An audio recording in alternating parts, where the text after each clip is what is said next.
Hello everyone. The topic of this presentation is factors that influence the microbial growth.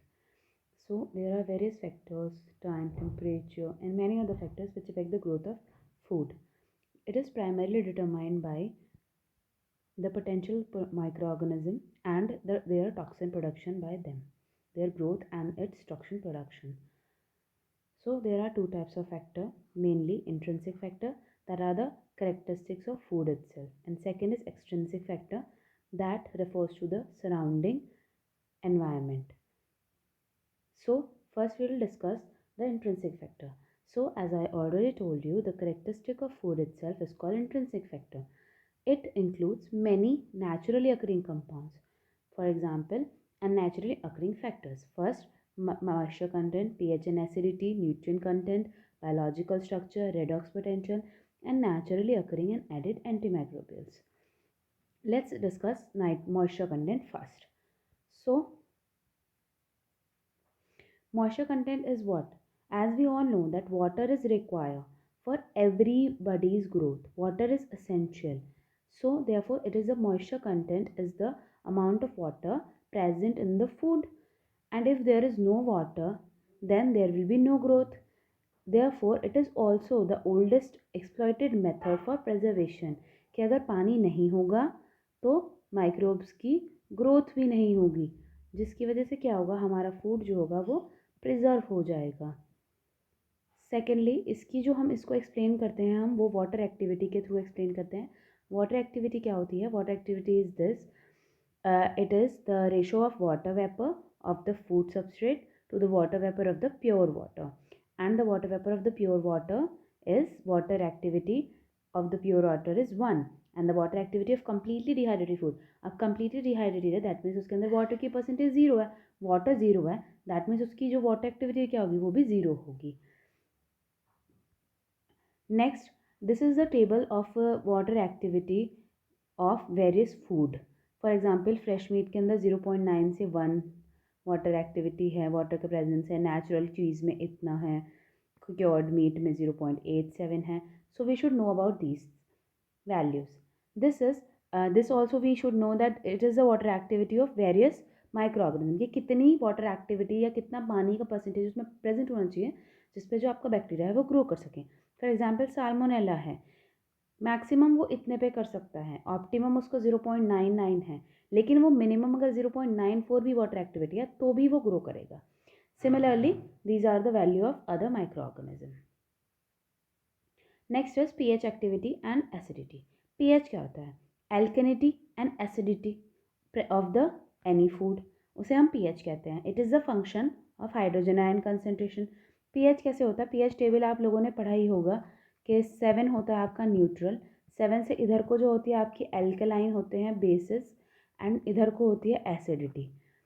इधर को alkalinity बढ़ती है, यानी ये 8 कम एल्कलाइन है, 9 उससे ज़्यादा है, 10 11 एंड अप टिल 14 तक इसकी वैल्यू होती है, ये सबसे ज़्यादा एल्कलाइन है. एंड एसिडिटी जो होती है वो घटती है.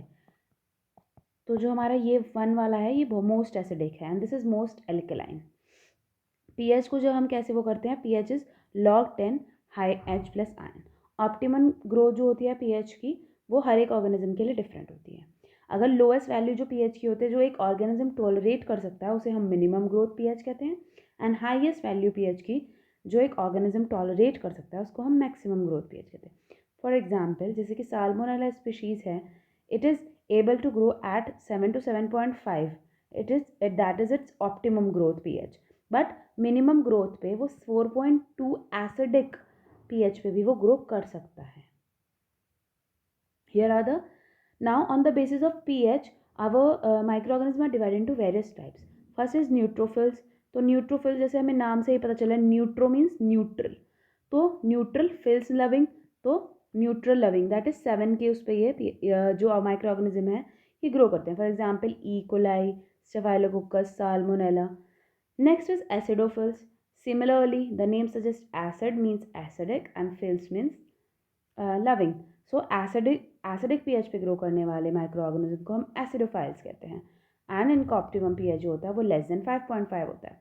For example Sulfolobus species. Next alkaliphiles, alkali loving, alkali pH पर. इसका जो pH होता है वो 8 से 10.5 होता है। Example Vibrio cholerae. Now comes extreme alkaliphiles, यानी कि एक्सट्रीम यानी कि बहुत ज़्यादा, मोर एल्कलाइन, तो ज़्यादा एल्कलाइन pH पे ग्रो करने वाले, यानी about 10, 7 neutral, 10 in men and above 10 till 14. So इससे more, these are extreme alkaline alkalophiles. This is a graph representing the growth rate versus pH. तो आप देख सकते हैं कि जैसे एसिडोफाइल्स हैं उन्हें एसिड लविंग pH पसंद है, तो 1 से 5th एसिड के बीच में जो उनकी ग्रोथ है वो हायर है। सिमिलरली न्यूट्रोफाइल्स की 7 से, इस तरह से ये 7 न्यूट्रल है तो यहाँ पर इनकी ग्रोथ हायर है within this pH value, and alkaliphiles की इसके बीच में हायर है, तो दे हायर ग्रोथ शो करेंगे क्योंकि इनका ऑप्टिमम pH है। These are the example of some foods जो कि हमारे pH से होते हैं। फॉर एग्जाम्पल योगर्ट, सॉर्क्रोथ, ये सब प्रेजर्व फ्रूट हैं जिनमें pH को हम वो करते हैं, डिसबैलेंस के कम कर देते हैं या ज़्यादा कर देते हैं, जिससे कि हम उस फूड को प्रिजर्व कर सकें सो दैट उसमें ग्रोथ ना हो।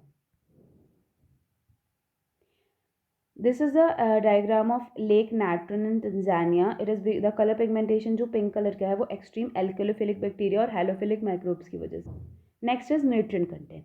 अब न्यूट्रिएंट हमारा कितना प्रेजेंट है, जितना ज़्यादा न्यूट्रिएंट प्रेजेंट होगा उतने ज़्यादा माइक्रोब्स की ग्रो करने के चांसेस ज़्यादा हैं। इसलिए हमारा जितना न्यूट्रिएंट वाला फूड होगा, जिनके अंदर नाइट्रोजन है, source of energy, vitamin, minerals हैं, तो उसमें ज़्यादा माइक्रो ऑर्गेनिज्म ग्रो करेंगे। देयरफॉर ये भी एक फैक्टर होता है उनकी ग्रोथ को अफेक्ट करने के लिए। इसके एग्जाम्पल क्या है, इसके एग्जाम्पल अगर हम पढ़ें तो जैसे कि फ्रूट्स होते हैं उनके अंदर वो एस्कॉर्बिक एसिड में रिच होते हैं, मीट के अंदर विटामिन बी होता है, एग्स के अंदर बायोटिन होता है। जैसे बायोटिन होता है तो उसको प्रोटेक्ट भी करेंगे, तो उसके अंदर एविडिन एक सब्सटेंस होता है जो कि इस बायोडिन को अनअवेलेबल बना देता है माइक्रो ऑर्गेनिज्म के लिए, जिससे कि माइक्रो ऑर्गेनिज्म ग्रोथ ना हो, उसे प्रिवेंट करता है। Next is biological structure. अब माइक्रोबियल ग्रोथ को प्रिवेंट करने के लिए बायोलॉजिकल स्ट्रक्चर भी होते हैं, जैसे कि फॉर एग्जांपल आपके जो फ्रूट्स हैं उनकी स्किन होती है, वेजिटेबल्स की स्किन होती है, नट्स के अंदर शेल होते हैं, एनिमल हाइड, एग्स के अंदर क्यूटिकल होते हैं, शेल्स होती हैं, मेम्ब्रेन्स होती हैं हर एक के अंदर, सीड्स के बाहर जो होता है आउटर मेम्ब्रेन टेस्टा होता है। तो ये फिजिकल बैरियर होते हैं जो कि क्या करते हैं, अपने उसको प्रिवेंट करते हैं बायोलॉजिकल स्ट्रक्चर, जिससे कि उसके अंदर एंट्री और ग्रोथ ना हो सके पैथोजेनिक ऑर्गेनिज्म की। Next is example. इसके अगर हम देखें तो फॉर एग्जाम्पल जैसे कि ड्यूरिंग हम जब प्रेपरेशन करते हैं, तो जब हम स्लाइसिंग और चॉपिंग और ग्राइंडिंग करते हैं तो हमारा जो फिजिकल बैरियर जो होता है फूड का वो डिस्ट्रॉय हो जाता है, जिस वजह से जो हमारा जो फूड होता है वो ससेप्टेबल हो जाता है माइक्रो ऑर्गेनिज्म की ग्रोथ के लिए, उसके अंदर माइक्रो ऑर्गेनिज्म हम ग्रो कर सकते हैं। एंड साल्मोनेला वही बैक्टीरिया है जो कि इस टाइम पे आपकी, जैसे अगर मान लो आउटर शेल जो है वो हाँ आपकी डिस्ट्रॉय हो गई है वाटरमेलन की या उनकी, तो उनके अंदर ये इन्फेक्शन कॉज कर देता है। एग है, अगर एग की जो बाहर की क्यूटिकल है वो डिस्ट्रॉय हो जाती है, तो जो उसका योक है, योक तो हमें पता है कि योक के अंदर बहुत ज़्यादा मिनरल्स होते हैं, तो वो भी क्या होता है उसमें भी इन्फेक्शन होने के चांसेस होते हैं, क्योंकि it is also a good amount of source of nutrient and therefore उसमें माइक्रो ऑर्गेनिज्म ग्रो करने के चांसेस हैं। Next is redox potential. It is the oxidation and reduction, or redox potential. It is the ratio of total oxidizing power to the total reducing power. And इसकी जो unit होती है वो होती है आपकी millivolts. Next is naturally occurring anti microbials. अब हमारे अगर फूड है उसके अंदर एंटी माइक्रोबियल्स प्रेजेंट, तो वो तो अफेक्ट करेंगे हमारे माइक्रो ऑर्गेनिज्म की ग्रोथ को, क्योंकि वो अंदर से ही उसे रोक रही हैं, तो ये आते हैं। अब इसके लिए जैसे कि प्लांट्स के अंदर या एनिमल्स या फ्रूट्स के अंदर, फ्रूट के अंदर क्या होते हैं, एंटी माइक्रोबियल्स प्रेजेंट होते हैं जो कि प्रिवेंट करते हैं हमारी ग्रोथ को। फॉर एग्जाम्पल जैसे कि क्लोव्स होती हैं यानी कि लौंग, उनके अंदर यूजिनॉल सब्सटेंस प्रेजेंट होता है। गार्लिक, लहसुन के अंदर एलिसिन होता है। सिनेमन, इलायची के अंदर cinnamic aldehyde and eugenol present होता है। ऑरिगेनो, उसके अंदर थाइमॉल प्रेजेंट होते हैं। मस्टर्ड के अंदर आइसोथायोसाइनेट होता है। यूजिनॉल एंड थाइमोन सेज के अंदर प्रेजेंट होते हैं। सो ये एग्जाम्पल है एंटी माइक्रोबियल्स के जो कि माइक्रोब्स की एक्टिविटी को प्रिवेंट करते हैं। कुछ अगर हम एनिमल बेस्ड फूड्स की बात करें जिनके अंदर एंटी माइक्रोबियल कॉम्पोनेंट्स होते हैं, जैसे कि फॉर एग्जांपल काउ मिल्क के अंदर आपका लैक्टोफेरिन, को ग्लूटेनिन एंड लैक्टोपेरोक्सीडेज होता है जो कि प्रिवेंट करता है। एग्स के अंदर लाइसोजाइम होता है। Meat and poultry and sea food के अंदर भी लाइसोजाइम प्रेजेंट होता है। और सेकेंड है एक्सट्रिंसिक फैक्टर, यानी कि सराउंडिंग या एनवायरनमेंट को, जो फूड के एनवायरनमेंट को जो इफेक्ट करते हैं हमारे, माइक्रोबियल ग्रोथ को वो। इसमें आता है types of packaging in atmosphere, effect of time and temperature, storage and holding condition and processing step. अगर हम टाइप्स ऑफ पैकेजिंग की बात करें तो ऑब्वियसली हमारा जो पैकेट फूड होता है उसके अंदर क्या कौन सी एयर प्रेजेंट है। एयर जो होती है हमारी माइक्रो ऑर्गेनिज्म की ग्रोथ के बढ़ावा देती है, तो उसको हम क्या करते हैं उसके अंदर चेंजेस डाल देते हैं, जिस वजह से क्या होता है हमारी जो ग्रोथ होती है वो प्रिवेंट हो जाती है। जैसे कि हम उसकी जगह पे क्या डाल देते हैं, carbon dioxide, ozone and O2 जैसी गैस को फिल कर देते हैं, या फिर इन लोगों के मिक्सचर को, जो कि क्या करता है हमारी माइक्रो ऑर्गेनिज्म की ग्रोथ को प्रिवेंट करता है। इसके अंदर एक प्रोसेस आता है आपका map. Map is modified atmospheric packaging. It is a practice जिसमें हम क्या करते हैं, एटमॉस्फेयर जो इनसाइड द पैकेजिंग होता है उसको मैनिपुलेट कर देते हैं, सो दैट जो हमारे माइक्रो ऑर्गेनिज्म है उसके अंदर ग्रो ना कर पाएँ। कुछ कॉन्सेंट्रेशन हम इसमें यूज़ करते हैं गैसेस के, डिफरेंट डिफरेंट कॉन्सेंट्रेशन। प्रोज इसके एडवांटेज क्या है कि जो ये क्या करता है, मैप हमारे फूड की शेल्फ लाइफ बढ़ा देता है, उसकी विजुअल अपील बढ़ा देता है, ज़्यादा समय तक वो फ्रेश रहता है, उसके अंदर कोई केमिकल प्रिजर्वेटिव नहीं होते, लॉन्ग लास्टिंग प्रिजर्वेशन फ्लेवर्स होती है उसकी, एंड वो सस्टेन्ड होती है, उसके अंदर जो न्यूट्रिएंट कंटेंट होता है वो सस्टेन्ड रहता है। But on the other hand इसके कुछ कॉन्स एंड डिसएडवांटेज भी हैं, दैट इज़ कि ये बहुत एक्सपेंसिव प्रोसेस है, कंज्यूमर बेस इसका भी कम है, एंड ये बहुत कॉम्प्लिकेटेड है पैकेजिंग, एंड इसके लिए हमें high level of quality assurance required होता है। नेक्स्ट इज, अब अगर हम एयर के ऊपर बात करें या ऑक्सीजन पे बात करें तो हमारे माइक्रो ऑर्गेनिज्म में डिफरेंट टाइप्स के डिवाइड हो जाते हैं, जैसे कि फैकल्टेटिव एनारोब के फैसिलिटी के हिसाब से इन्हें ऑक्सीजन चाहिए नहीं होती है, लेकिन अगर इन्हें मिल भी जाए तो ये उसमें ग्रो करते हैं। अच्छा, for example E coli. Arrow tolerant anaerobes, arrow means air, tolerant means tolerant, tolerate कर लेते हैं, यानी कि इक्वली दोनों में ग्रो कर सकते हैं। एनारोबिक तो होते ही हैं बट एयर की प्रेजेंस में भी ग्रो कर सकते हैं। Example Streptococcus pyrogens. Obligate aerobes, obligate means सिर्फ और सिर्फ, ये कंडीशन होती है कि या बस यही, इसके अलावा नहीं, तो सिर्फ एरोबिक कंडीशन में ही ये ग्रो करते हैं। Mycobacterium tuberculosis. माइक्रो एरोफाइल्स, इन्हें O2 जो चाहिए होती है माइक्रो यानी कम लेवल में इन्हें एयर चाहिए होती है, 2 से 10%, 20% तक की जो ऑक्सीजन है ये उसमें एटमॉस्फेरिक ऑक्सीजन क्या होता है उससे फिर ये डैमेज होने लगता है, इन्हें माइक्रो थोड़े अमाउंट में चाहिए होती है। एग्जाम्पल कैम्पाइलोबैक्टर एंड स्पायरोडम। ऑब्लिगेट एनरोब्स, ऑब्लिगेट मीन्स बिना एनरोब, यानी कि इनमें ऑक्सीजन की बिल्कुल ज़रूरत नहीं होती, थोड़ी भी प्रेजेंस होगी अगर ऑक्सीजन की तो क्या होगी, इनकी डेथ हो जाएगी, तो ये ऑक्सीजन टॉलरेट नहीं कर सकते और डाई हो जाते हैं उसकी प्रेजेंस में। Example Clostridium and bacteroid. Next is effect impact of time. अब टाइम बहुत इंपॉर्टेंट रोल प्ले करता है कि भाई शेल्फ लाइफ क्या होती है। शेल्फ लाइफ एक फूड की यही होती है कि वो प्रोडक्ट कितने टाइम तक हम उसे यूज़ कर सकते हैं, कंज्यूम कितने टाइम तक हम उसे कर सकते हैं, तो वो हमें शेल्फ लाइफ बताता है। और ये हम कैसे इंक्रीज करते हैं, by adding preservatives and many other substances जो हमारी शेल्फ लाइफ को इंक्रीज कर देते हैं। अब टेम्परेचर ऑल्सो प्लेज इंपॉर्टेंट, कि हमारा जो फूड है वो कैसे टेम्परेचर पे रखा जा रहा है। फॉर एग्जाम्पल हमारे फूड को हमें रेफ्रिजरेटर में रखना है, रेफ्रिजरेटर में हम रखेंगे उसे, तो अब क्या है, अगर हम उसे रेफ्रिजरेटर नहीं करते तो हमारा फूड क्या हो जाता है, फूड हमारा नॉट कंज्यूम, हम उसे कंज्यूम नहीं कर सकते, it is not safe for consumption. Therefore temperature जो होता है वो बहुत इंपॉर्टेंट रोल प्ले करता है। इसमें एक लॉग ग्रोथ रेट कांस्टेंट होता है जो कि प्रोपोर्शनल होता है to the reciprocal of absolute temperature. On the basis of temperature जो हमारे बैक्टीरिया हैं वो डिफरेंट टाइप्स के होते हैं। थर्मोफाइल्स जो हमारे बैक्टीरिया होते हैं उनका ऑप्टिमम 55 से 75 होता है and minimum and maximum level are given है। मेजोफाइल्स 30 से 45 पे ग्रो करते हैं, साइक्रोफाइल्स 12 to 15 पे एंड साइकोट्रॉप्स 25 to 30। अगर हम इनके एग्जाम्पल देखें, जैसे कि साइकोफाइल्स के एग्जाम्पल है फ्लैवोबैक्टीरियम, साइकोट्रॉप्स का है लिस्टेरिया, मेजोफाइल्स के example E coli and thermophiles का थर्मस एक्वाटिकस जो हमारा PCR वगैरह की रिएक्शन में यूज़ होता है।